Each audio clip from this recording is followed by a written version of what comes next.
Ian Cummings, I told you this guy's coming on. He's on the Toyota of Hollywood hotline. Shop hundreds of Toyotas indoors in one of America's largest showrooms, Toyota of Hollywood on 441 between Hollywood and Sheridan. So, Ian Cummings, the way that I lean into the pomp and circumstance of the Masters, I kind of feel like we should be doing that sometimes with the Kentucky Derby with the mint juleps and the hats and that's my kind of wheelhouse. And I don't know. And I love horse racing too.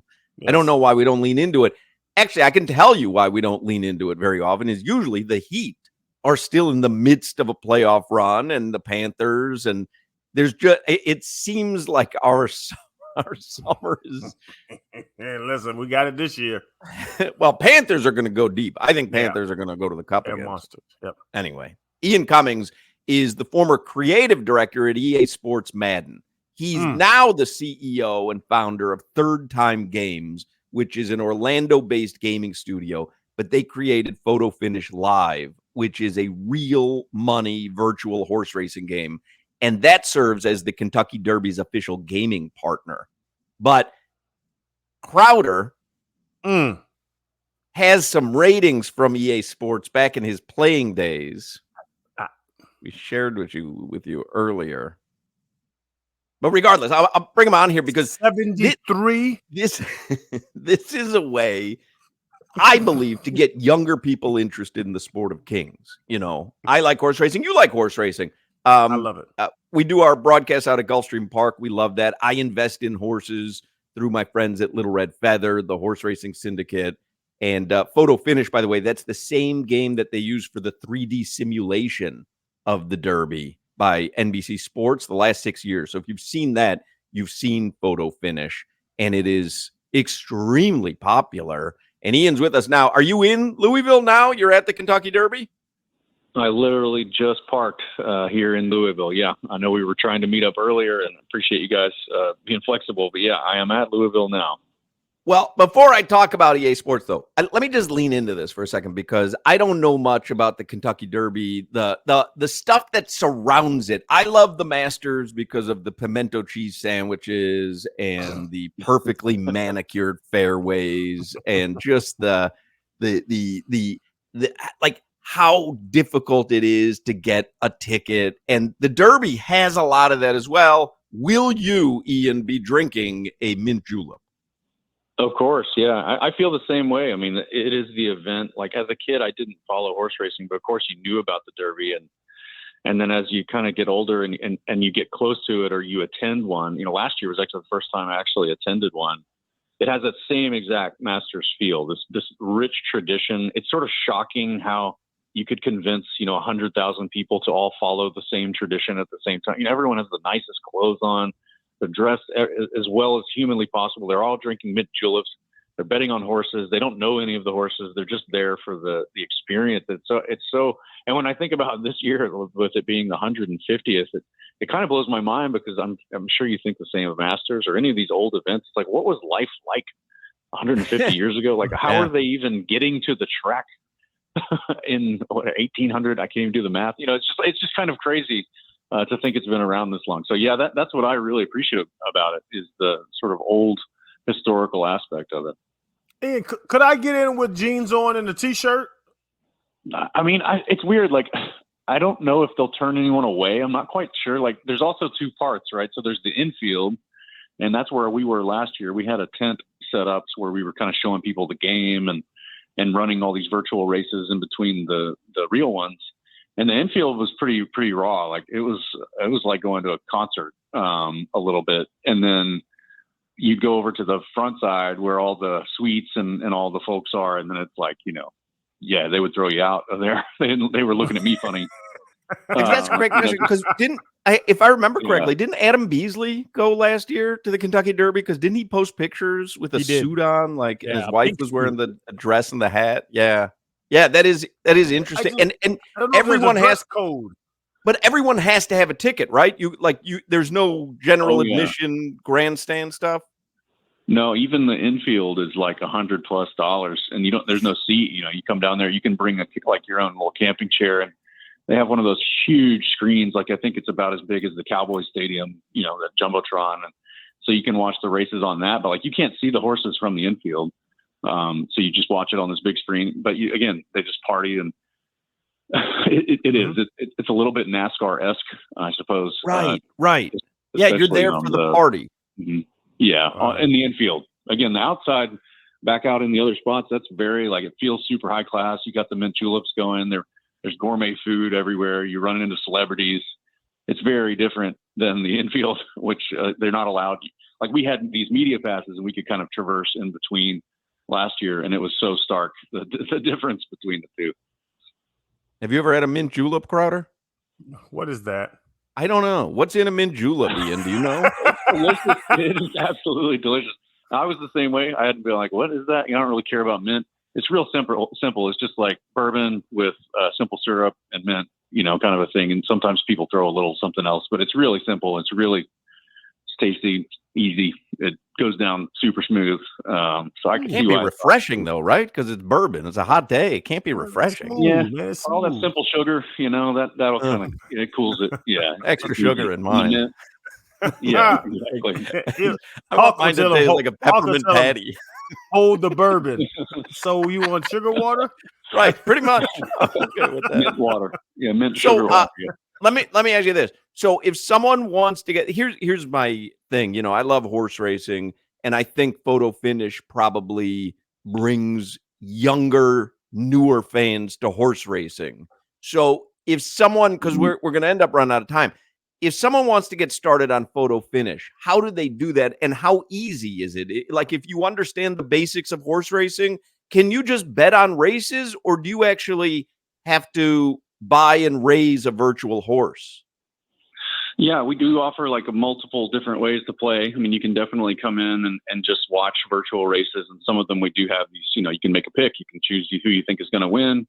We do those as kind of like an entry fee, almost like a DraftKings style thing. There's on Saturday night, you could just drop in and watch the race. And if you think the 12 is going to win, then you can get paid back out on doing that. But then, the meat and potatoes of the game is ownership and actually racing and owning them. And, the top level pitch of that is just like, I think there's all of us sort of maybe have that little bit of a fantasy of like, it would be cool to own a horse and to tell people, hey, my horse is racing in the Derby, and be in the winner's circle. But I think we all realize like that's just kind of impossible. I mean, you said you're doing syndicates. There are these little ways to try and get in, but I get like a toenail. I get the toenail of the horse. You get a toenail, and you also get bills each month, I'm assuming, for the care. Sure. His horses are garbage, Ian. Yeah. Listen, Billy Big out of Ireland won a race and came in seventh. Billy Big was not a bad horse. Billy Big was not a bad horse. But you do it for that love of like, this chance, it's really exciting. And so that's what our game provides, really, is the fun part, that you can take this, you can have a horse, but again, you're not having to worry about the welfare of the animal. You don't have to deal with its maintenance, which is the hard part of horse racing, of course. So you get the sort of same part. It's obviously not the same as going to a race and seeing them race, but you get kind of halfway there. And it's just like we were saying that earlier, like it's the way for a young generation to get into it. I learned so much about football and hockey from EA Sports games as a kid, that especially when they weren't even being broadcast, I was learning all the players, through my video games. And so I think that's sort of the similar approach we go here. Is like, there's a whole way to onboard people into ownership or into the sport, just in betting and the Derby in general, in a different generation by doing it virtually. And we're going to get into these EA Sports ratings because I see what y'all did to me. See what y'all did to me in 2006. But with the horses, like if I spend more money, can my horse get better? Like if I'm like, I do well in life. If I put more money into my horse, is my horse going to run faster? No, we don't do that. We don't do pay to win. But what it does is similar to real life. Like there are horses, but all the horses in the game are being bought and sold within players of the game. Like we don't have any, our company, right? It's an open ecosystem, people buying, selling, trading. So if you came in with a bunch of money, you can buy, just like in real life. If you flew your jet over to Keeneland, you can buy the best breed blood stock of what is available. And that's the same that you can do in photo finish.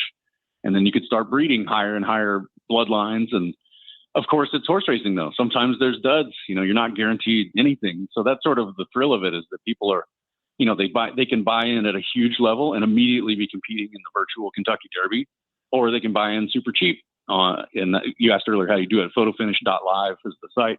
You can buy in super cheap and just start trying to breed your way into sort of championship, caliber. So that's sort of how it works. Just pick your budget, and then you can kind of play accordingly. And it's super popular, right, Ian? Like it has become a crazy popular, like internet ecosystem, like you say. Yeah, I mean, 15, 20 million bucks worth of horses sold. I think the top horse sale was $50,000. Those happen quite often. These $10,000, $20,000 horses sale.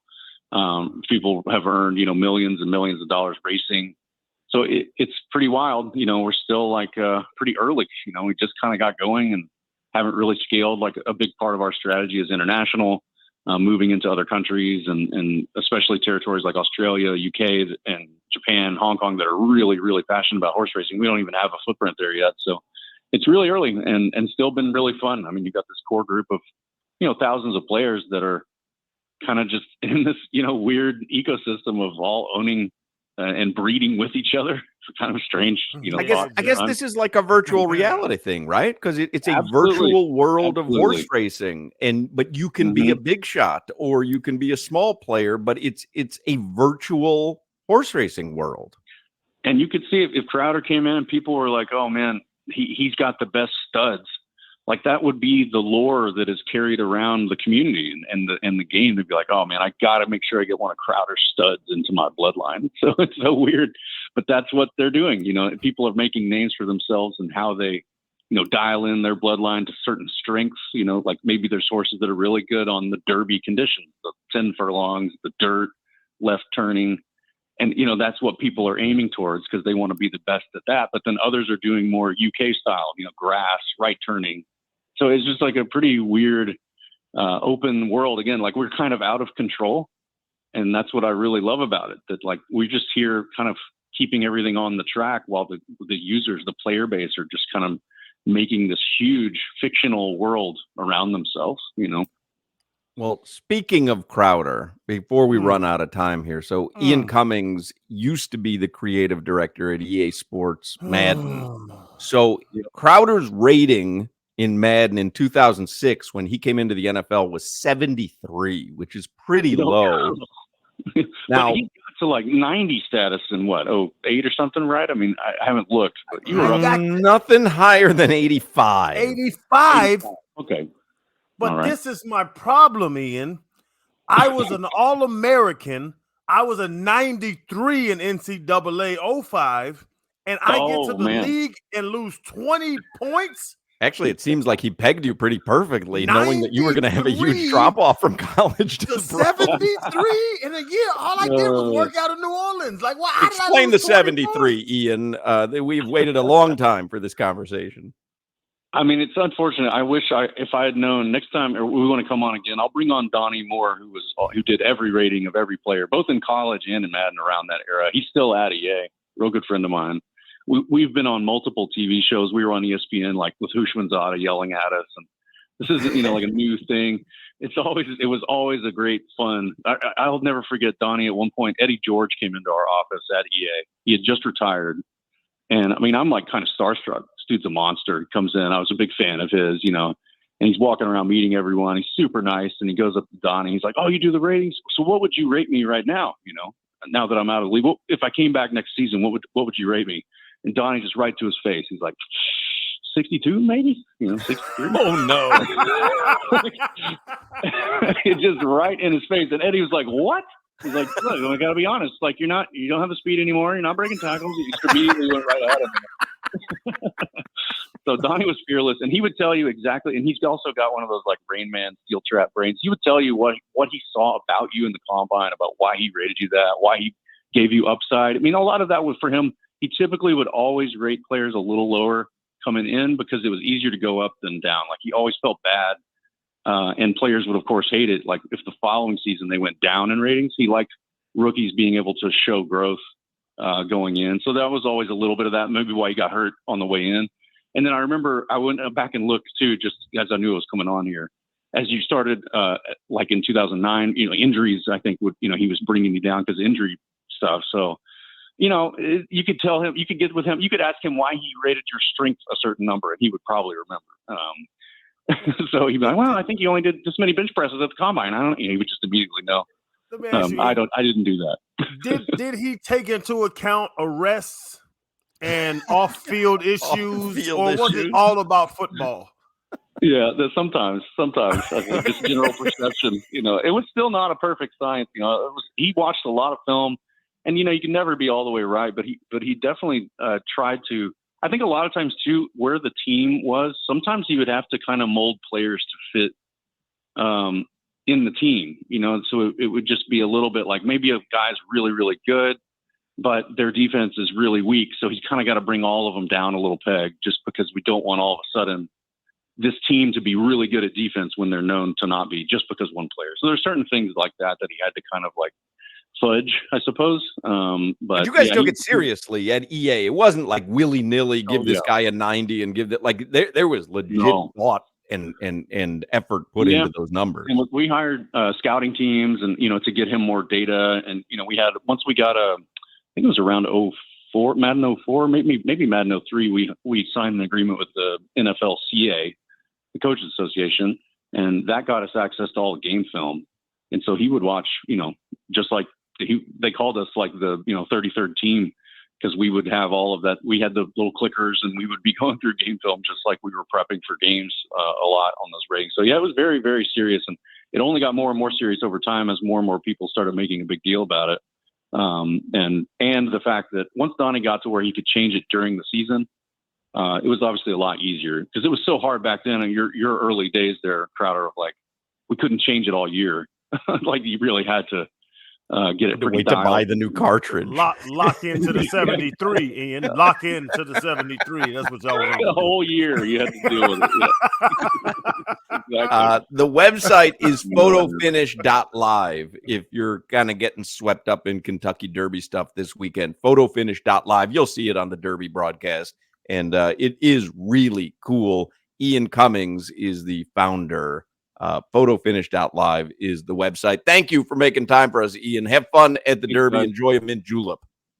Oh, yeah. I'm going to go make one right now, I think. Sounds good. There you go. Ian Cummings. The guy gave Crowder a 73 in Madden. 73? That's funny. DJ Hushmanzada's yelling at them. Just showing up in the office. I didn't know I was going to get this mad when he came on. I'm like, bro, a 73? Gosh, I was a starter.